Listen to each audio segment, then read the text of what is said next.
You're about to listen to part 4 of a 4-part series, a conversation with my lifelong friend, Jimmy Childre, Jr.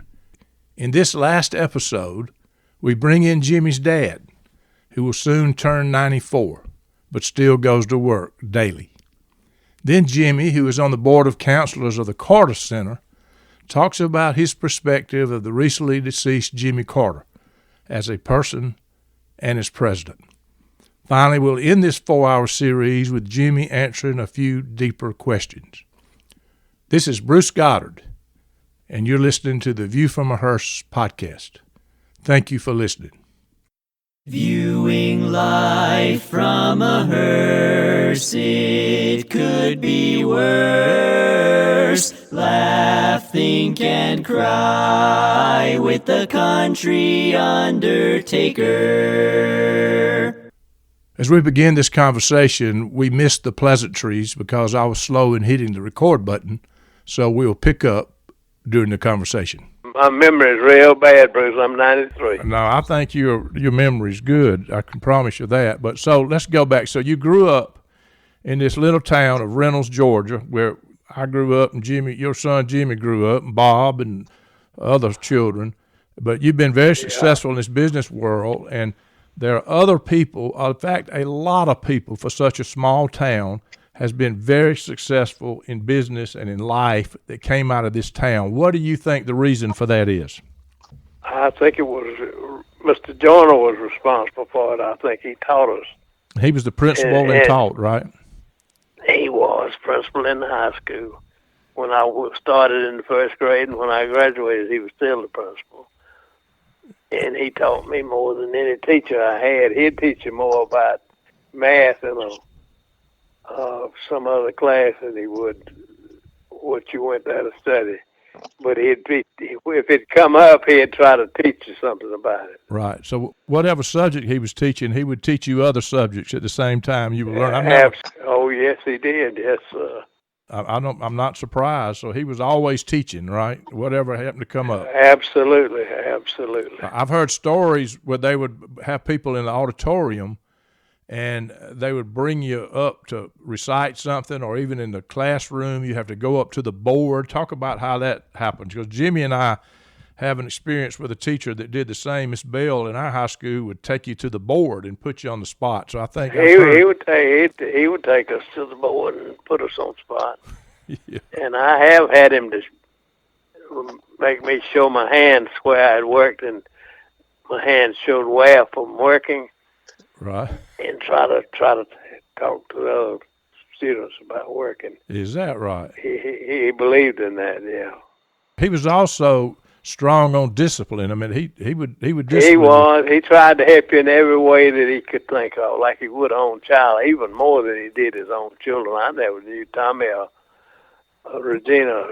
Jimmy, Tommy, and Regina, yeah. Yeah. He would discipline you. There are people that were afraid of him. You know, they got bad memories because he definitely believed in corporal punishment, right? I mean, he would spank you. Oh yeah, he would. And I got some of it one time for skipping school. I had somebody to beg me to go off with him and not go on ride a school bus to town, not to go to school that day, and I foolish enough to do it. He had a switch, about an 8-foot switch waiting for me Monday when I got back. You know what I remember him? I remember him teaching Sunday school at the Methodist Church. He had a men's class, and he taught it out in the sanctuary when I was little. He not only taught school, but he taught Sunday school too. I'm sure you remember that, right? Oh, of course, yeah, and he was a good teacher too. Yeah, I'm sure he was. I remember coming out as a kid. Jimmy, you remember that when Mr. Joyner's class? I do. Sitting out in the back pews on the right, back there in the sanctuary, and him teaching, yeah. I just think Mr. Joyner, I always think of him as always teaching. Wherever he was, whatever he was doing, he was always teaching somebody. Daddy, you told me about when he would have the assembly in the upstairs. In the auditorium. Yes, so wouldn't he call students up to the... he would put you on the head. No, he'd have called students that graduated under him long before that. He put Mama up there one time at the beginning of school when they had that, and got her to perform up there and ask her questions and talk to her and interviewed her. I can remember being there with her. So I remember in line talking about having studied, Mr. Joyner was her teacher. So once he was your teacher, he was your teacher for life, it sounds like. Yeah, he did. He certainly did that. But he put her up to help him with his opening school day, you know. Mm-hmm. So I want to get some input from you, some of the memories you have of the people in Reynolds. And as you were growing up, as a young kid, you came in, you were selling peanuts, right? Talk about that. Well, when I was real young, I always wanted to make some money, even as a little boy. And we'd had peanuts growing in the field, and we'd get them and take them and wash them and boil them. And then I'd take them to town and market them. And Miss Blanche Brunson and her husband Brunson, and I'd sell those peanuts. So I got to know all of them when I was a little boy before I started school. And she never forgot you. She was a loyal customer for you. She bought cars from me until she died. I know. And she had to drive an hour and a half to go over there to get it too, right? Or whatever it is. She sure did, and would spend the day with me too. Yeah. I loved her. She was good to me. Yeah, she didn't beat around the bush, did she? No, sir. She was pretty tough herself. I know this, and you wouldn't say it, but I'll say it because that's my sister-in-law's mama. When she bought those cars, I think she paid cash for them when she came over. No, she did. She did. She absolutely did. Yeah, and I think she'd get a car about every year, if I remember right. Well, she did. She got many new cars. Isn't that funny? She'd always buy a new car, and she'd buy it from me. And when I was in Sandersville, and I moved to Milledgeville and left Bob and Jimmy down there, but when I moved to Milledgeville, she started coming in and getting them. No. She was fine. She was a fine lady. I have a lot of respect for her. You know, the interesting thing is, though, that you just said, it's a lesson, is you built a relationship with her when you were a little kid, and you got to know her and her husband when you were selling peanuts out on the street, boiled peanuts, and you got to know her, and she liked you because you were out there working, and that relationship lasted the rest of your life. And there's a lesson in it. It's building relationships what makes you successful, right? That's one of the keys. It is, of course. I know there were a lot of merchants. I always think about the people that, around down the sidewalks in the city of Reynolds, and there were some characters, one of them being my granddaddy. I know you remember my granddaddy, right? Of course I do, yeah. I remember him real well. He used to run that funeral home too, and he did all the work. He did all the work with it, and my brother Rudolph worked for him a while, and Rudolph used to go with him to pick up bodies and stuff. Sometimes they'd go out of state. I remember one time they went to North Carolina or somewhere and picked up a body. I'm sure. And he'd come back and do all the work and everything. Yeah.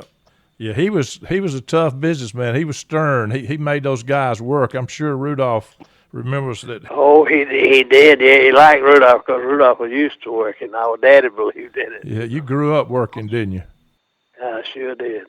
You know what I remember, and I'm sure you remember when it happened. You may not remember my involvement, but I remember when your daddy had a heart attack, and that was back when it had to be in the 70s.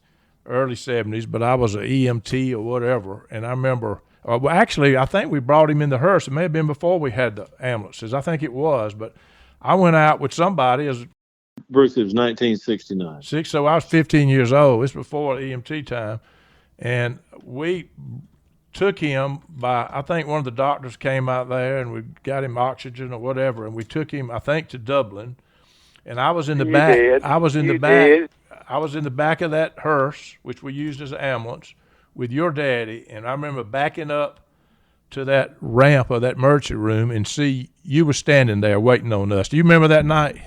I do. I sort of remember it. I should. Was that the night he died? He died over there. Yeah, he did. That was when he died. I don't know if he died that night or the next day, but yeah, we were back over there picking him up. It was that trip, wasn't it? Yeah.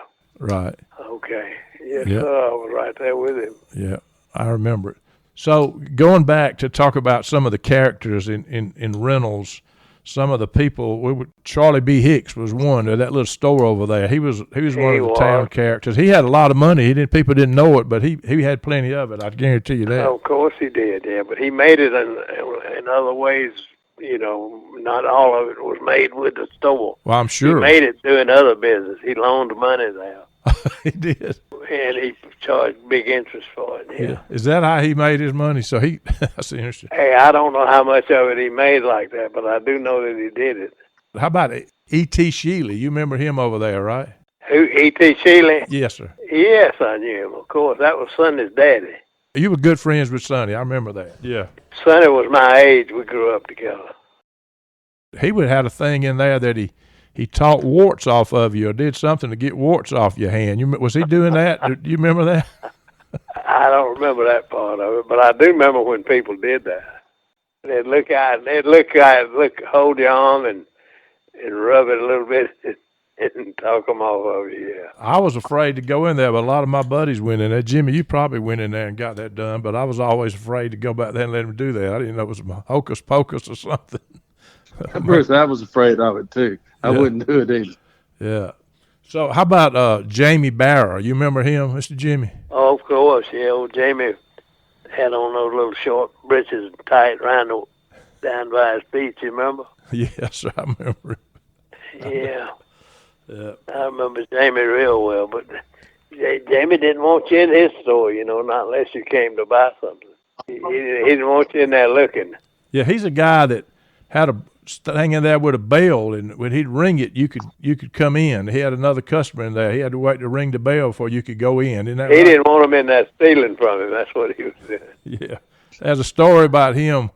He was talking to this lady, had him cornered in there.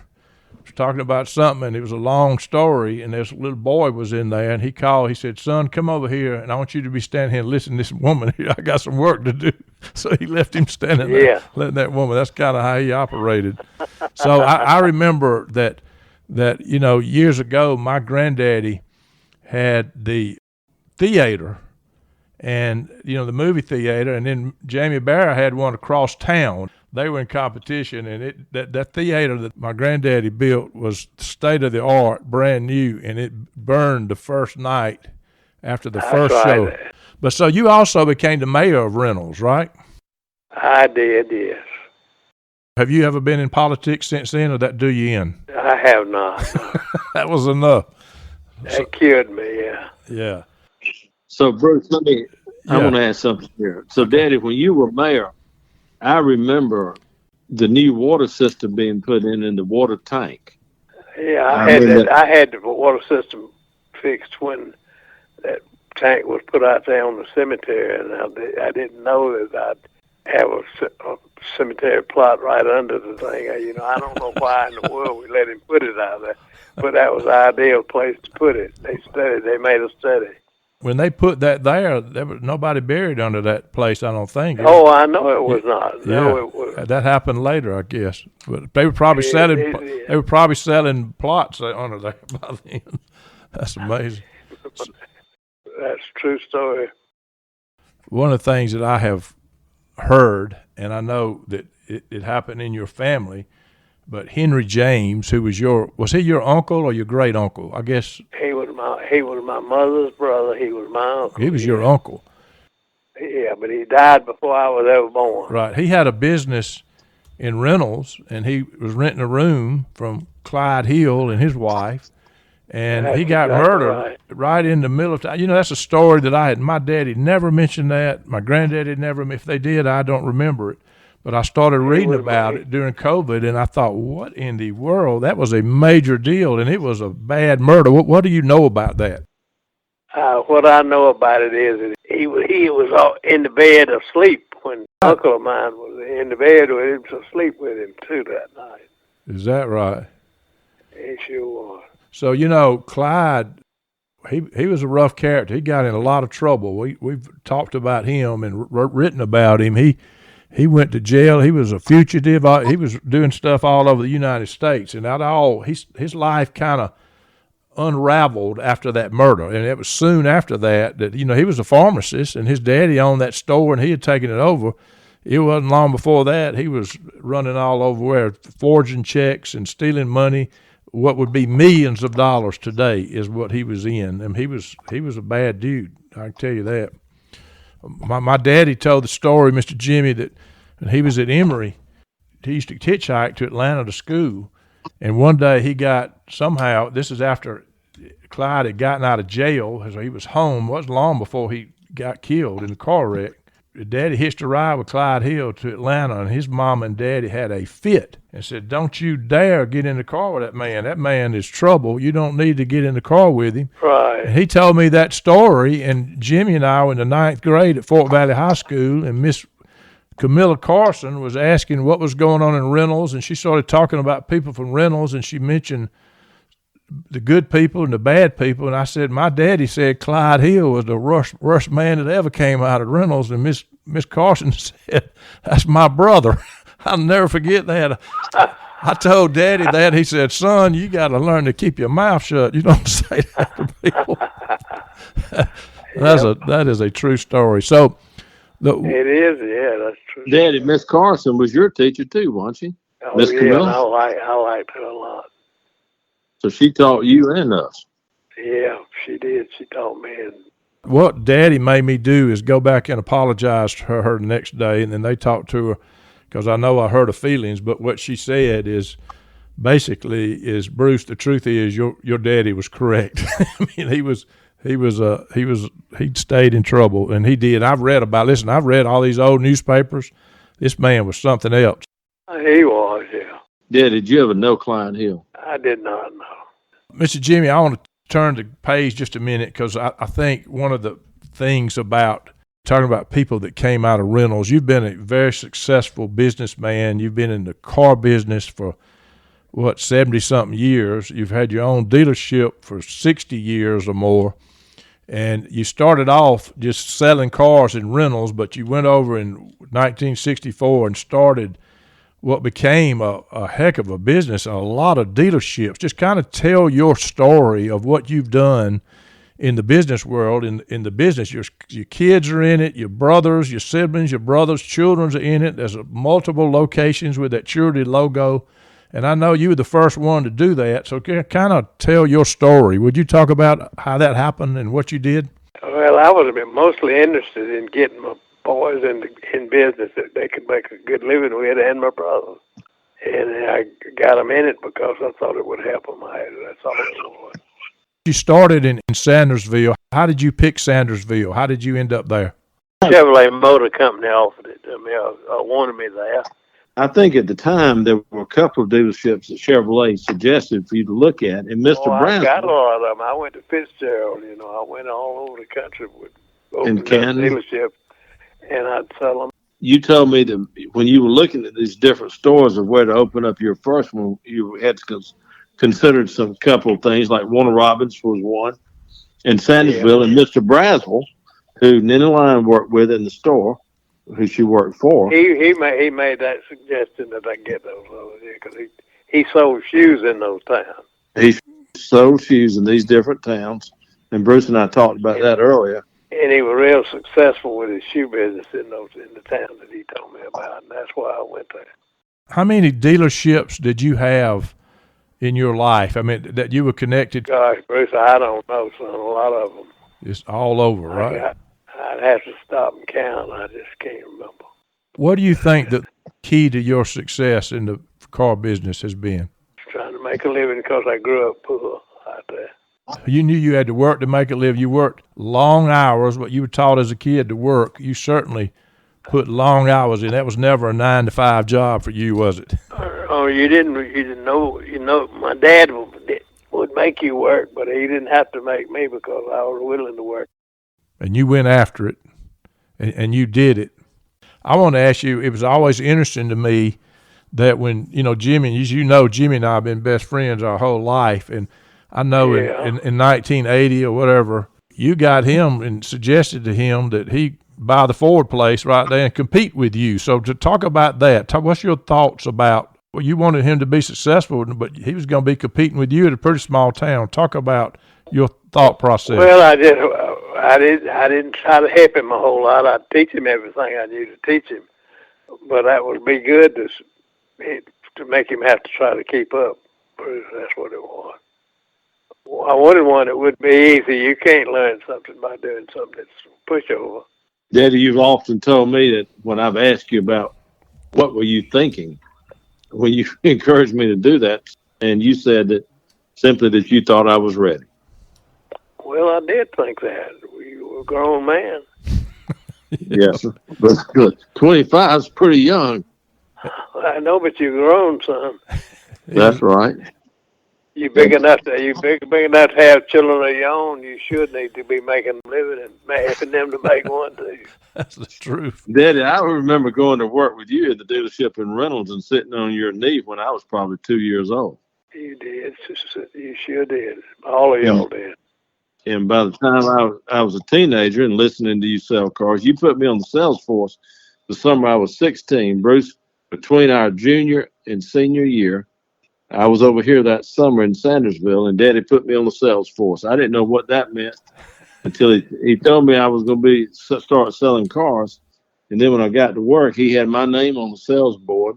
It said Childre Jr., and all the other salesmen had their names up there. And I thought, does this really mean I'm going to be selling cars? Yeah, I remember you telling me you selling cars over there. Yeah, next thing I knew, I was in the showroom dressed with a shirt and tie on. And the way it worked, if I was trying to go out to wait on somebody, the older salesman would say, Jimmy Jr., that's my customer. He's coming to see me. You can't wait on him. And then if there was somebody they weren't interested in waiting on, maybe somebody they didn't think could buy a car, they would say, well, Jimmy Jr., you can go wait on that one. So I learned to sell cars to people that the other salesmen didn't want to have to try to sell. They took the easy ones and gave me the hard. That's where you learn the most, son. That's right. So you pushed him out and said, for you to get good at what you do, you're going to compete against me, and I'm pretty good at it. And so you said that's your chance to dance, right? Go for it. That's pretty neat. And you got Bob competing against you in Milledgeville now too, right? We do, yeah, we do. It's amazing. It's amazing what you've done. Well, that'll make them work. I can tell you this, it'll make you go to work. I guarantee you, when you're competing against your daddy and he's competing against you, you don't give them any slack, so they can't give you any slack, right? They got to go for it. That's right, exactly. And that's good for you. Made a good deal. Old Bob's a real good deal over here right now. Yeah. Bruce, Daddy is 93, going on 94. Goes to work 6 days a week, usually the first one there, last one to leave. So yesterday I called him and said, Daddy, I'm going to come over and have lunch with you. He said, okay. So when I got there, I didn't get to have lunch with him because he was in the middle of selling the car, and I waited around and he closed the deal. But he wasn't going to leave there until that customer was signed up and taking delivery of the car. So I had lunch by myself because Daddy couldn't get off. Wouldn't get off. The car's not sold, son, until you get the money. Yes, I know. I know. That's what I was there to But do. what I'm saying is you're still doing exactly what you were doing when I went to work and I was 2 years old and sitting on your knee. Yeah. You're still doing the same thing now. I remember when you went to school, too, and you got out of the car, and I said, walk in front of me so I can watch it. You won't get hit with a car. And you came around to my side. I said, come around here to the window, and you came around there. You looked real sad about having to go to school. And I said, well, you have a nice day. You said, well, I don't check a can. Well, he did. So I tell you what, he did go to school, and his as you know, what he's accomplished in education, he's got more degrees than Carter's got pills. Yeah. I know that makes you proud. Just talk about what Jimmy has accomplished and what your thoughts are, what you think about what he has accomplished. You pushed him out to be a car dealer, and he's certainly been that for the last 45 years or whatever it is. But he's done much more than that. Just talk about a little bit of your pride in that, Mr. Jimmy. Well, I'm proud of him, of course. And but all the rest of them are doing the same thing. Right. They're all successful, aren't they? Except Ernie died, and he can't be a car. Right. I'm proud of what I did. I would do it again if I had it to do again, Bruce. Well, what you did is you made a great living, and obviously you did very well. But what you said early, your motive, you were in a position to help your kids do very well, and even your siblings, your brothers, do well. And so you started something that benefited a lot of people, not counting the communities where you've delivered cars that they wanted and needed or whatever, but you've done a lot for your family, that's for sure. Oh, well, I think a fella ought to do that, don't you? Yeah, absolutely. So let me ask you this. So you're about to be 94. You're still going to work every day. What drives you to do that? I know it's not the money at this point. You don't need it. But what's driving you? Just to keep active and keep doing what you're doing? Or what makes you go to work? Most people almost 94 years old are not going to work every day. I can tell you that. Well, I think it's good for me. Yep. I like to beat my competitors, too. You know, you can't do that and stay in the bed. You got to get up and get out and go to work. You're just a driven man, and the same thing you've done all your life. You have to quit. Well, that's what it is. That's what it is, Bruce. You just keep doing it because that's what you've always done. Yeah, that's for sure. So I want to ask you one more question. I hope you live to be 110, but we're all getting older. One day you're going to be gone from here. We're all going to be gone from here. What do you want people to remember about you? I want to have my children where they remember my children and proud of my children, and respect them. That's the main thing I want. Well, I guarantee you have their respect. There's no question about that. Isn't that right, Jimmy? That's right. And the fact that he wants us to be the same as Bruce is a great motivator to me to not disappoint Daddy and try to always make him proud of me. When you've asked me in the past as we've gone through this conversation, Bruce, about what motivates me, I think a big part of it is for Daddy and my mother both to be proud of me and for me to do what I think they would want me to do. Right. That's been a lot of what's driven me and motivated me. He instilled that in you. That's what he said. That was his whole motive of what he's done, is to make money and instill it in his kids to give you an opportunity to make your own money, right, and be successful. That's right. That's right. And as he just said, that what he'd like people to remember him for is his children. He's a dad. He's always said that's the proof of his life is how his children turn out. Right. Bruce, I'll add something to it that with Daddy I think has been important. When I was a teenager, sitting in Daddy's office, listening to him sell cars, as I said, I started going to work with him when I was 2, sitting on his knee. But when I started learning more about what was happening in a transaction, I would hear this phrase, "Is that a good deal?" or "That is a good deal." I'd hear customers ask Daddy, say, "Well, Mr. Jimmy, is that a good deal?" And I would hear Daddy suggest to a customer that it was a good deal and that he'd like to do business with him. So I asked Daddy one day, I said, "Daddy, how do you know when something's a good deal?" I hear this phrase a lot. He said, "Son, it's simple." He said, "The deal's got to be good for the customer or they won't ever come back. And the deal's got to be good for the dealership. So we'll be here when they do come back." Well, I see, son, if the deal's not a good deal for both you, it won't continue. That's right. You won't get it again. So I've always thought about the fairness involved in all business transactions. It's got to be fair to both parties. Earlier, we were talking, and I'd like for Dad to go back and pick up about your dad in the golf course. Daddy, I remember you telling me you knew how much I enjoyed the golf course and working out there and playing golf with Bruce and his dad and brothers. When the golf course had grown up, you and Mr. Ed worked together through the Kiwanis Club to help get it started again. Yeah, we started playing in over in Port Valley and Perry and different places.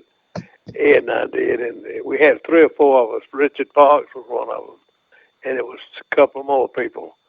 And we started playing and enjoyed it, and we just started talking about taking that old golf course and working on it and getting it back where we could go. And Ed started and asked me to try to take up money and collect some money where we'd have some people to come in there with equipment and level it and all, Ed did work with it harder than I did. All I did was try to collect money.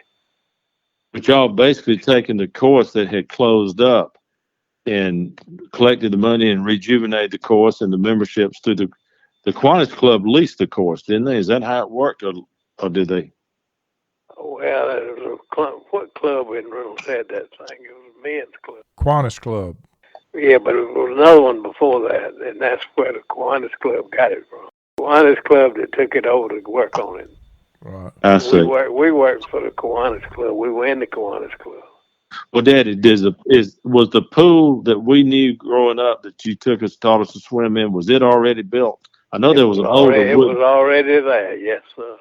An older wooden pool was there when you were growing up. No, it wasn't. No. It was, when I was a real little son, it was the pool that you knew. Okay. That's the same pool.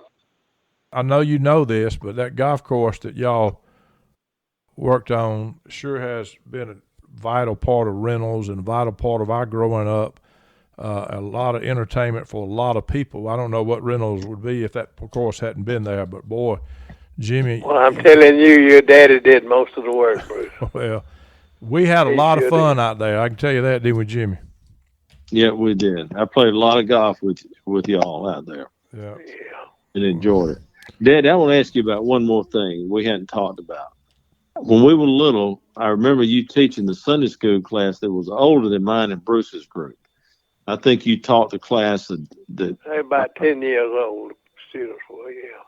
A little older than that, because Kiki Goddard, Bruce's sister. Kiki was in the class. And Amelia, my cousin Amelia. Yeah, I can't remember the rest of them, son. But I remember, I remember you getting trucks and taking them on hay rides. Oh, I did, son. I did, yeah.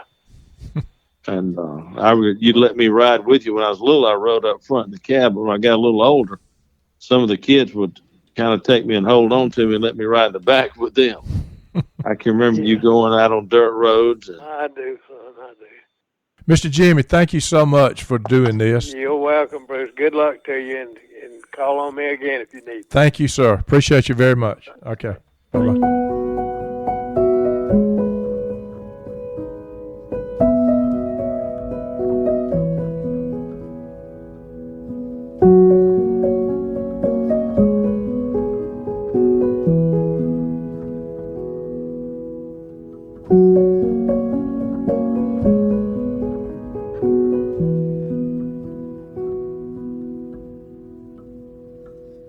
You know, Jimmy Carter just passed away, and as we record this, we're right in the middle of the week of his funeral. So that's going on. Jimmy Carter was another guy, when you look back at when he was elected president, and he started being president in 1976. But I think Carter blazed some trails by who he appointed as far as bringing in the minority people in his administration. Don't you feel like that he was a trailblazer? Absolutely. And I think I remember some people turning against him politically because of the positions he took. Again, we were young, and I can just remember it. My mama says that she remembers the first time she saw Jimmy Carter. He was campaigning for governor, and he came into our Chevrolet dealership. And she met him.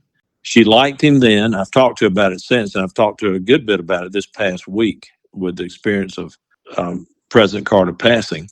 But she said the person she met then is the same person that she's always admired, that is getting so many compliments today about his humanitarian work, caring about people, his justice, his equality, the things he fought for.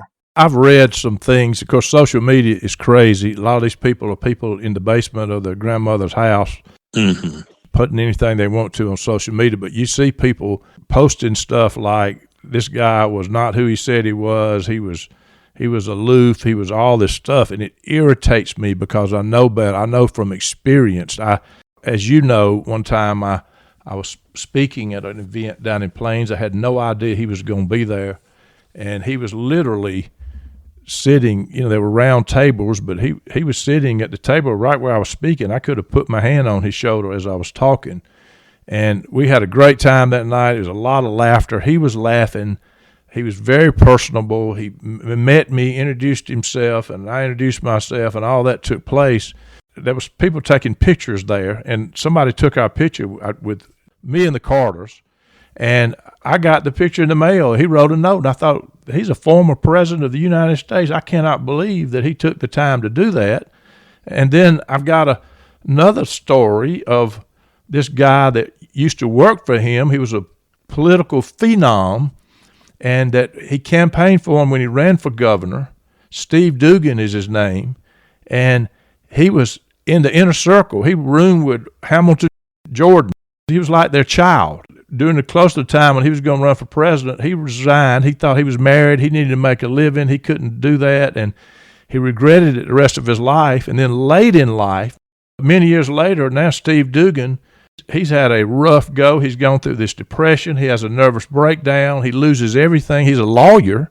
He worked for Jack Brinkley in Washington and then became a law partner of Jack Brinkley. I mean, this guy was smart, and he did well, but he went through a rough time, and he had a nervous breakdown and lost everything he had. And he ended up being an assistant janitor in some kind of place in Columbus, Georgia, for people that don't have anything. And he was cleaning toilets. Somehow Jimmy Carter, the former president of the United States, heard about it, and he called and told them he was coming. And he showed up about 10 days later, and everybody knew he was coming. They asked Steve Dugan to introduce him like he'd done many times before, and Jimmy Carter said, "I'm so glad to hear Steve Dugan introduce me again. I would travel anywhere in the world so he could introduce me again." But the reality is, he came there because somebody was down in his luck, and somebody he was really close to at one time as a former president of the United States, bringing all the Secret Service in tow to come be there for that guy. And you can't tell me that he's not a man of integrity and not a man of great character. I mean, that's just unbelievable that he would do that. And I know you've heard me tell that story. I have heard you tell the story. And like his grandson, Jason Carter, said yesterday when they were at the Carter Center, that it's amazing what his granddaddy packed into 100 years of life. I met him several times, but never got to speak in front of him before that. But I'd met him, and you and I, one time, I think we met him. I remember you told a funny story. We were like in the 9th grade or 10th grade, and we had a trip up to the state capitol when he was governor. You remember that story? So here's what I remember happening. I can't remember. I don't think it was the 9th grade. I think it was Miss Anderson's government class, and she took her class to Atlanta every year to the Capitol. And we were standing outside of the governor's office near where the steps are on that side of the Capitol. And we were waiting a while for the governor to come out to meet us and have his picture taken with us. And we waited and waited. And then he comes out. You and I were standing next to each other because I'll never forget what happened. So he comes by and he's shaking hands with each one of us. I shake hands with him first. And when he's reaching to shake hands with you, you hold out the palm of your hand and say, "Give me 5, Governor." and he does it. You say, "Give me 5, Governor," and he says, "That's all I've got." He said, and gives you 5 right there. That was a new expression then that we all were doing. "Give me 5," and you did it with the governor and future president of the United States. You got to know him well, and I think I remember you telling me that somehow, he had heard me speak years earlier, but I hadn't written the book then, but you actually gave him a copy of my book, right? So here's what happened. It was 10 years ago, 2014, when Jason was running for governor, his grandson. And at the same time, Senator Sam Nunn's daughter, Michelle, was running for the Senate seat that was open. And Michelle and Jason campaigned a lot together, but they would go one direction, and sometimes President Carter and Michelle's mother would campaign for them. So President Carter and Michelle's mother made a campaign stop here in Sandersville. And I had a chance to go meet with a small group of people to talk to the president before we went to the event. And I decided to take a copy of your book. And I wrote a note on the front of it telling him about the book. The book is the one I wrote the foreword for, The Legacy of Ewell Brown. So I handed it to him. There was a note accompanying on the cover, and I explained it to him. I said, "This is for my friend Bruce Goddard." He thanked me, and he took it. And we talked a little bit, and I told him I had toured the library recently and some things I'd seen there. And about 2 weeks later, I got a letter from the Carter Center. And I opened it up, and it was the note that I had put on front of the book, and on the back side of the book was, Jimmy, thank you for Bruce's book. Sincerely, Jimmy Carter. So he sent me the note back with a handwritten note. Jimmy, you're also on the Board of Councilors at the Carter Center in Atlanta. Talk about how you got involved with the Carter Center, a little bit about what you do and what's going on there. Bruce, I'm honored to have the opportunity to serve at the Carter Center on the Board of Councilors. And the counselor's role is made up of people from different occupations and different organizations, and our purpose is to promote the center, but also to become involved in it. We meet quarterly, and then we have some other meetings throughout the year, quite a few other meetings actually. I'm there pretty often. We learn about and support what the Carter Center is doing all over the world, and it's simply amazing. The mission of the Carter Center is to wage peace, fight disease, and build hope. So we hear reports from the experts that work for the center, and I think there are over 3,000 employees, most of them around the world. There are not nearly that many at the center. There are quite a few. There are a lot at the center, but the vast majority of the employees are all over the world doing just these things, trying to work on peace initiatives and fighting diseases like guinea worm. It's just about eradicated guinea worm. I think there were over 1 million cases a year when the Carter Center started this, and they're down to a handful now. In building hope, what we do in conflict resolution, what we do in delivering other types of health care, what they do in monitoring elections and promoting democratic elections. It's an impressive group of really smart people. And in addition to being really smart, they're extremely motivated to do good things. And you can see easily from being a part of it that these hardworking professionals are motivated by the influence and the legacy of Jimmy and Rosalind Carter. Their fingerprints are all over it. And while they were able, they came to all the meetings. They were always there. It's another thing of things you've had the opportunity to do, you've been involved in, giving your time away, as we've already said, and volunteering to make the world a better place. Just amazing from a guy that played with the Dodgers at the Reynolds Little League. I think that's pretty cool. So, Bruce, when President Carter came and was campaigning for Jason, his grandson, he gave a talk. He gave a stump speech. And so he would have been 90 then. And I want to tell you, I and everybody in that room thought that was the best political speech they have ever heard. And I heard people say, I wish he was running for governor or president right now. At 90. At 90 years old, 40 years after his presidency, he continued to serve. You know, we talk a lot about servant leadership. I think he would be the postcard for it if you looked it up. He has been a servant leader his whole life. I think history is going to be kinder to Jimmy Carter's presidency, too. If you look back on his presidency and think about the things he advocated for, like he deregulated a lot of industries that brought the cost down because there was more competition in those industries. He believed in a national energy policy, wanted us to be energy independent, because it was during his presidency that we got caught short with an energy supply. After the gasoline supply, particularly that drove up prices of gasoline, that had a lot to do with the inflation we had under him. There's no way to put a value on the peace accords. Nobel Peace Prize winner because of what he did between Israel and Egypt. We had our Duke's 100th anniversary dinner at the Carter Center for the Atlanta area alumni.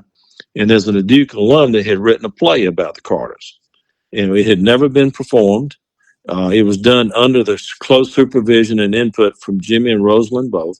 And so that night we debuted it as a one-act play, sort of a shorter version of what had been written. And when it started on the stage, and the actor that plays Jimmy Carter did an excellent job, but he walks out on the stage and he was a middle-aged Jimmy Carter, portraying a middle-aged Jimmy Carter. And he comes out on the stage and starts talking just a little bit. And a few moments into the play, he says, my friend Anwar Sadat was assassinated today. And that's how the play starts, with the assassination of Sadat, and then it goes into the Camp David Accords. And then it tracks itself around his childhood all the way up through his presidency. Wow. It was a very moving story to see and hear.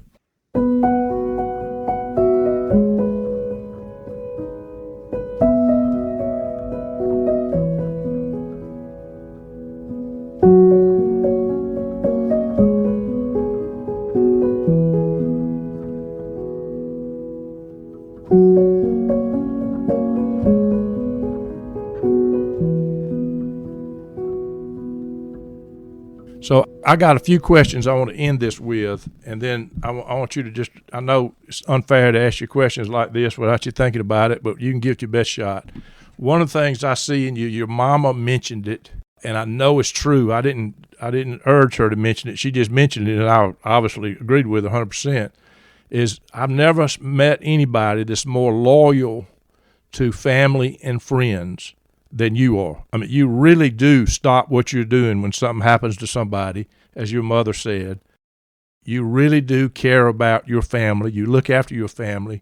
You're loyal to your friends. There's no doubt I could call you anywhere, anytime, any place in the United States, and you could do the same with me as far as that goes, and I'd be there and you'd be there. But tell me why that is. What is it that causes you to be so loyal to your family and friends? Bruce, you're right. That's a tough question that I don't try to calculate. Perhaps it's that I realize that whatever I've achieved, whatever successes I've had, if anyone calls it that, that's not the way I think of it, is that it comes from someone else. Sometimes, Bruce, I've stopped to think about maybe all I did was show up. And there were others there that had paved the path, carved the pathways for me. I think God blessed me by putting people in my life that include my family and my friends, people I've known professionally that supported me and mentored me. My dad, my hero. My dad is my hero. And following his example with so many things, and my mother's feelings and her encouragement to always stop and think about others. It's probably a combination of all those things, but I do believe that it comes from the support and caring of other people. I feel it's my duty, and I don't treat it like a duty. I treat it as something I want to do. But I think when God gives us opportunities, God expects a lot from us. I think I actually might have said something like that, maybe quoted some scripture when I was a class speaker in my class at Duke. Because there is a lot that's expected of us to do for others. And I've had so many people do so much for me in my whole life. From the beginning, our mother's pushing us in those strollers and having us christened together up until right this minute. It's really true. You feel like your success has come to a large degree because of what others have done for you, and you're going to do for others as they've done for you. Absolutely. I may not can do it back for those same people. Sometimes I can. You can pay it forward. I can pay it forward by doing it for others. Because how many times, there are times I don't even know about that I wasn't aware of, that somebody has done the right thing for me, offered me the right opportunity, given me a recommendation for something, supported me in a new endeavor, whether it was going to achieve advanced degrees, because my graduate education came over time. In different decades because of different things I was working on. So, Bruce, I don't have any way to calculate what everybody's done for me. And I hope that maybe I can just pay a small bit of it back to others. It's a powerful, powerful lesson because nobody gets wherever they get in life, they did not do it alone, period. I don't care who you are. I don't care how much you think you did it on your own. There were other people in your life to encourage you, to bring you balance, to push you to do whatever they were there for to help you get there. So you see that, and it's certainly wisdom that you see it. It gives you a desire to be there for other people because you're doing for them what somebody did for you. Absolutely. That's what I meant when I used the phrase that times I think all I did was show up. Because I showed up and there was so much opportunity around me because others had done so much for me and continue to do for me. Whether it was the staff at the dealership while I was away pursuing some other board I was on or an advanced degree or whatever the case may have been, there were people running the company for me. For the years I left the dealership and became CEO of the hospital, there were others here that kept the dealership going while I pursued that because it was something I felt like needed to be done. And that comes from family and friends all the time. So let me ask you another question. This has been another difficult one. Again, Jim, I ask these questions because one day people are going to be listening to this. I hope that when we're dead and gone, they will hear this, they hear your voice and hear you answering these questions, they're going to see this is a guy that had a great run in life, and to hear you answer questions and talk about stuff like this would be very powerful for those coming after us. But what do you consider your greatest accomplishment in life to this point? You're not done. You got more coming. I hope you got a lot more coming. But what do you consider, when you look back at 70 years old, what do you consider your greatest accomplishment? Bruce, that's even a harder question. I don't think I'm going to answer it as being any type of achievement in business or any award or anything like that. I think I'm going to say that what matters most to me is that I got to live around a lot of really good people that encouraged me and supported me all along the way and gave me a chance to step in from time to time to try to make a difference in a particular situation or a particular organization's goals, or helping an individual that might needed some assistance at that time, whether it was something they were struggling with in life, or whether it was being a mentor to a young person, or for my mentors that supported me so much, my dad and others that supported me, to let them know how much I appreciate what they've done for me. And the best way I can let them know is to do it for somebody else. So maybe that's what I would summarize as my accomplishment, is hopefully understanding that and trying to achieve that. One of the things you did, and of course I'm very aware of it because we talk all the time and I know more than most people, but you got involved in health care. You became CEO of your local hospital, began on a volunteer basis, and you started, one of the reasons you went to get all these certificates and degrees to learn about health, and your TED Talk was about that. You've become really an expert in that field. You're a car dealer that became an expert in healthcare in the United States, and or abroad, as far as that goes, in the world. But when you look back on that, I know with the car dealership and being able to build that business, start from scratch, borrow money on your own, when interest rates got up to 21% or whatever they did for us. I was doing the same thing in Reynolds, Georgia, paying that same rate. But your car business, or your knowledge that you've learned in the healthcare industry to help other people, which of those things, when you look back, makes you most proud? Can you quantify that? Can you determine that? If we're going to use the term proud, I am proud of what I was able to do in the car business. I've been a Ford dealer for 44 years, and I thought it was going to end that first year in 1980. So I have pride in achieving what I set out to achieve and what the standards that we're measured by accomplish. And you won all kind of awards with Ford. We didn't even get into that. And I served on national boards there. So I feel accomplished as far as what my goals were there. But an interesting thing happened. I've been on a lot of community boards and statewide boards, and serve on some now in university boards. But one of the things that was different is when I joined the local hospital board, and I'll admit I was reluctant to join that board. I just started the global MBA at Duke. I was, which means we were going to travel around the world for almost 2 years, studying on different continents. I was going to try to run the business while we were doing that, but thankfully we had a really good management team here that took care of a lot of that. But I was joined the local hospital board simply because it was my time. I really wasn't interested in it. And by the time I graduated from Duke, at the hospital, we'd had our chairman and vice chairman resign, our CEO and CFO resigned, and I became an extremely reluctant chairman of the board because there was really nobody left sitting there that had an interest or maybe the business background that the job was going to require. And I soon realized something from that role, the chairman's role. One, I had never seen a business that was a more challenging business model than a rural hospital, period. And I'd studied in a lot of business cases in a lot of places around the world. But also, I had never been involved in a business that had a more important mission, the mission of taking care of people by providing health care. So one, I was challenged by the business model, and two, I was motivated by the social good, the purpose of the hospital.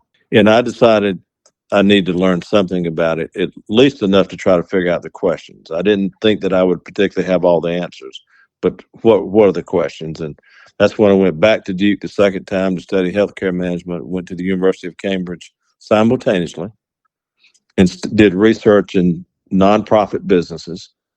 And I bridged those two academic programs to do my research on nonprofit rural healthcare here in the U.S. I got the healthcare piece at Duke, the research component at Cambridge, and through that research for 2.5 years and traveling back and forth to North Carolina and to England and being here, I had designed the restructuring of the hospital, or a strategy we'll call it, to move forward. And to my surprise and even more reluctance, the board asked me to become CEO to implement what I had designed through the research. And so I was extremely reluctant to do that, but did it. Because in my speech at Duke, I actually was a graduation speaker for both classes, my global MBA class and my healthcare class. I always challenge my fellow graduates about giving back. And so here I was again, having the opportunity to give back. So I became CEO. I thought it would be for 6 months. It ended up being 6 years. And while I was doing that, I went back to Europe and did a specialized degree at HEC Paris, the oldest business school in France, that specializes in organizational change, and wrote my second dissertation about the hospital while I was CEO. The first one I wrote at Cambridge when I was chairman of the board. And so I don't know if I answered your question. I actually kind of forgot what your question was, but I was talking about what you're most proud of, and whether it's the car business or what you've done in healthcare. And so that's what I'm smiling at. I'm thinking you heard what all he's done and learning and studied, and I made the same thing he did on the SAT. And that's just funny to me because he's a whole lot smarter than I am. I can tell you, he took it a lot further than I did. That is for sure. I'm not a bit smarter than anybody. I just had the opportunity to look at a particular subject area to study and apply it to a given situation. And that's what I did. What my purpose of the question is, I know you've had a dual career that's turned into your car business, how you've made a living all these years and done very well, all the accolades you've got with Ford, all of that. But then you took this side thing and started getting into healthcare, became an expert. You're not done with that. I know you have brought passion to both of them. You have passion for the healthcare industry now, and I don't think you're done with it. There's no telling. There's so much broken in this whole healthcare situation. You got a grip on it. But just wanted to bring that out because I think to looking at somebody that's 70 years old, looking back, there's been a lot of other small stuff you've done, but that's your two biggest career paths, and you've gone at it with full force. That is for sure. That is for sure. Let me ask you this. I'm going to ask you two more questions. When you look back at 70 years old, is there anything you do differently if you could go back and change anything? There's another hard question. I think I would take the same direction. I don't think there was a path that I missed that I wish I had taken, because I often took advantage of the opportunities I saw in front of me to meet the challenges. I don't think I would change my career path. I certainly don't regret where I grew up and the 70 years you and I've had together and all the wonderful friends we've had. I hope that along the way I have been as kind as I could have been or should have been to everybody that I met. And so if I haven't, that would be a regret.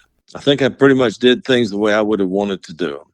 I've been very fortunate that my family has always been supportive, and people in my life that have always been there for me. I wouldn't change any of that if I could.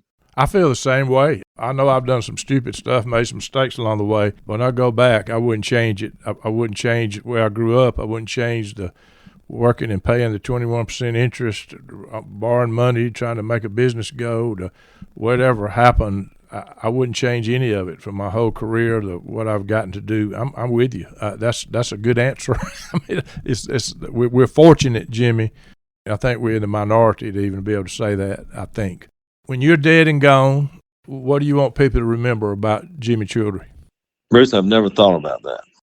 I think I'll leave that up for others to answer, because I've done things that I wanted to do, perhaps the way I wanted to do them. If I have a wish of what I want people to remember, I think that I'd like for people to say that I made a difference. Somewhere along the way, sometimes these differences may be very small, and sometimes they may be significant. But I hope that that's what I've got to show for my efforts, is that I did make a difference in a positive way along the way. Well, I have 100% no doubt that you did make a difference, and you're still making a difference.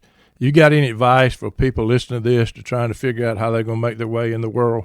What advice you got for them? The advice that I often give is try to be attentive to the opportunities where you can make a difference. Sometimes the knock on the door may not be the one you were expecting. It may not be a person you know necessarily, but just try to be aware that there are others that always can use your expertise, always use your efforts, always use your love, your compassion. There's somebody out there that needs help all the time in different places, and it might not be where you normally look. That would be my advice, is to listen for the knock on the door. Jimmy, thank you for doing this. But more than that, I want to thank you for 70 years of friendship that is absolutely rare in this world. Even though we went our separate ways, went to different colleges, had different career paths, we remained close friends our entire life. And that is worth more than rubies, I can tell you that. There's a quote that I've used that I think I really understand now more than ever. And maybe it sums up what you and I have been talking about in our 70th year and where we started, the experiences we've had, and where we are today. So if you don't mind, I'd like to read it to you quickly. It's by T.S. Eliot, and it's in the Four Quartets. It says, "We will not cease from exploration. In the end of our exploring, we will be to arrive where we started and know the place for the first time." I think today you and I know more about where we started in Reynolds, Georgia, as we have at any other point in our life. And so it comes full circle, doesn't it? That's right. That's where we started the journey. That's where we started our exploration. And at the end of our exploration, which I hope now is not the absolute end, but it's 70 years, it's a good time to stop and take stock of it. We're right back where we started, and we know the place for the first time. Viewing life from a hearse, it could be worse. Laugh, think, and cry with the country undertaker.